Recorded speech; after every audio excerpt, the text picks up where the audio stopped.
Hi everyone, how are you doing? So I have a little bit of a problem with my Ivatt Class locomotive here.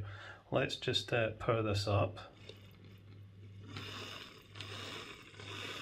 And you see what it's doing, it's kind of lurching, I would describe that.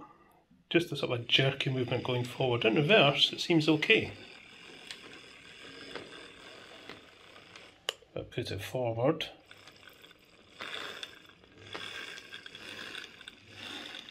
so I think the fact that this is, moving in this jerky movement in a very regular pattern, I suspect it's a mechanical thing, something to do with the chassis, rather than a problem with the motor or any connection to the motor.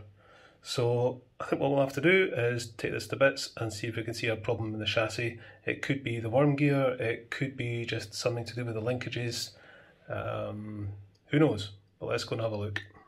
Right, I'm just having a close look at this before I open it up. I just want a very close look at all the linkages, make sure everything is doing what it should.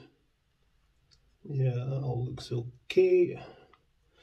So let's open this up and see if we can see what's causing this odd problem. As I say, I think this is probably something to do with the chassis.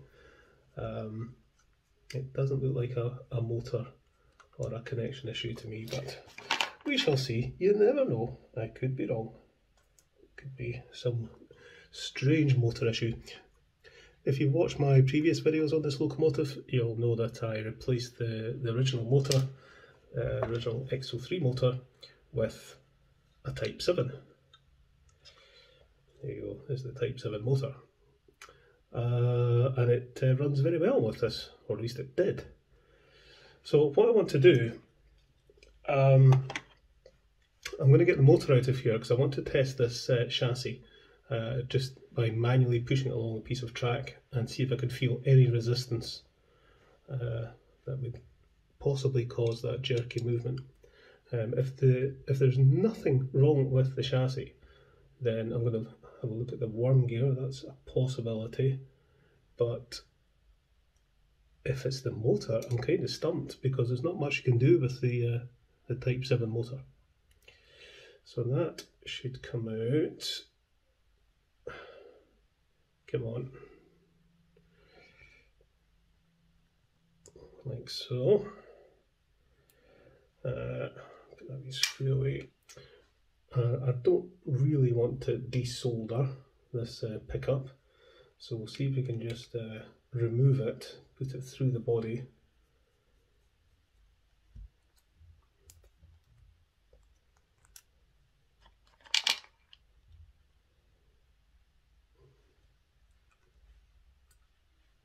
Off like that, and then we'll see if we can feed this through. We should be able to,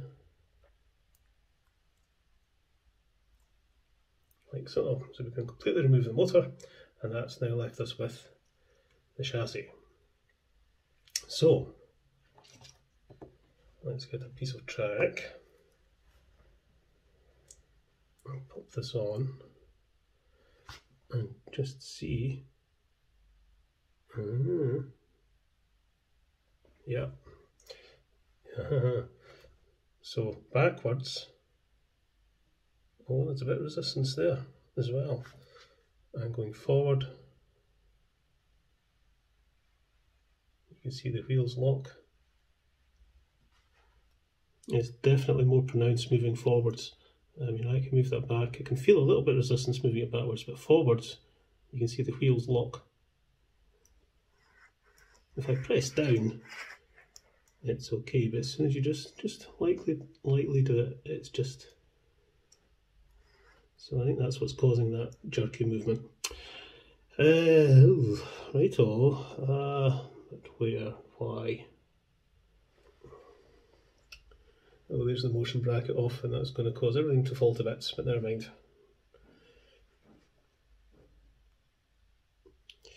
Right, so these wheels are a bit close together, and these are a bit close together. Let's put this back on, because otherwise it will just cause problems. Let's have a wee go at adjusting this wheel. It's a bit squint. Apparently I was reading somewhere the other day that the word squint is a Scottish word. And you don't hear it outside Scotland, which I thought it's the first time I've ever heard that. Something is squint, it's askew, it's not straight. Right, oop. See, part of the problem is I have had this chassis apart many times, and when you start to take things apart so many times, they can start to work loose, and that's what's happened with these wheels. I really need to replace the little black insulating bushes. I think that's what I need to do at some point. Right, let's see if that's a more acceptable distance, and we'll give this one a wee tweak as well. Okay, so I think that's a better wheel spacing. It's still locking. Why? Just going to check the quartering, make sure it's spot on. Yeah, I mean, there's a lot of play in the wheels, but I don't think it's a quartering issue. Right, I think I've spotted the problem. This piece here is just a bit too far bent inwards, and it's rubbing on this rod here. So when the wheel comes round to there, I'll just do that again. See if you can see this. When that rod comes round, it's rubbing there.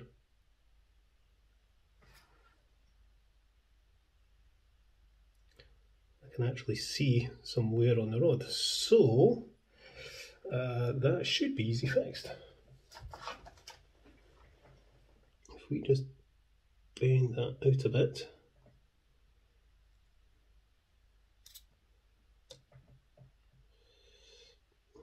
Come on.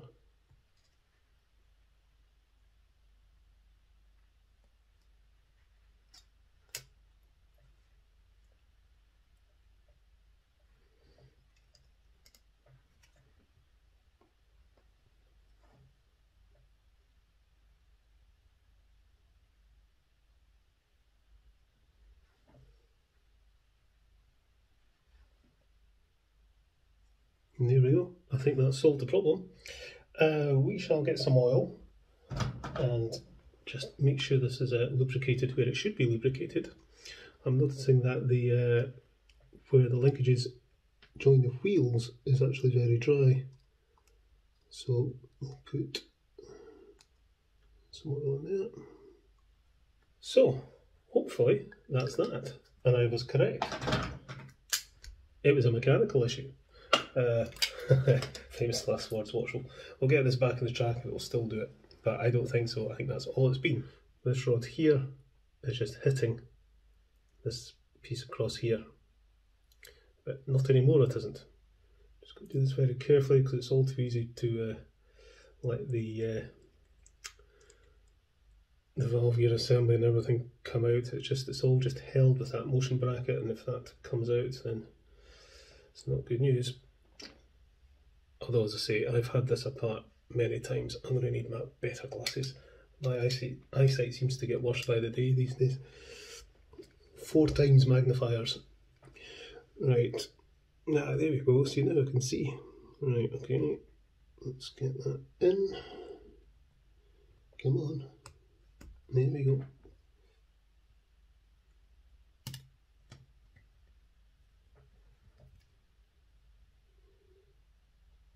Holds the motor in place,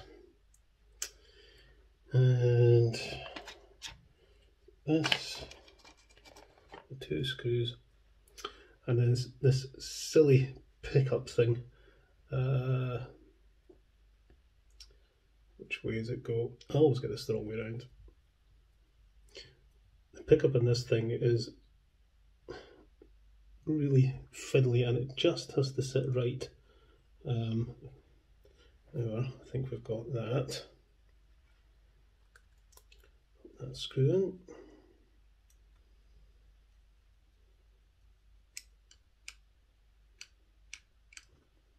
in. And you'll notice I cut the coupling off the front bogie. I've done that with a lot of my locomotives. Righty ho, let's move that out of the way, and we shall pop the body back on. Come on, get in, there you go. Tiny little black screw that goes in the back.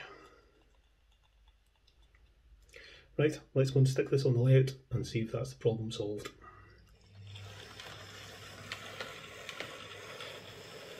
That's much better.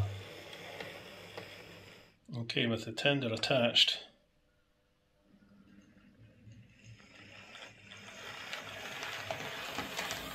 off she goes.